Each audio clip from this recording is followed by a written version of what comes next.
The Auditorium building, completed in 1889, was, at the time, the most important building in the world. I say that as a superlative, but also trying to back it up with imagery and with discussions that I'll show you in a few seconds here about how Chicago becomes the important center for architecture and design, specifically in the decorative arts, from 1889 to about 1895 or so. And the reason it's so short-lived and not too many people pay attention to it is that, as you all know, Chicago was a hustle-bustle place.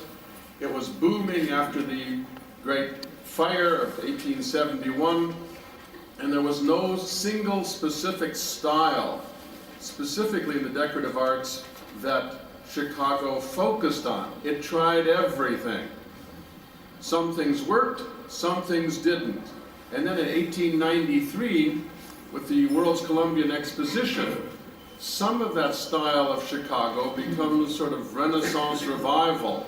It becomes part of the Beaux-Arts tradition, which, as I'll show you today, Chicago had thwarted and been against in a great many instances early on in the late 1880s, early 1890s, before the World's Fair. And we'll start by looking at the Exposition Universelle, the Great World's Fair in Paris in 1889.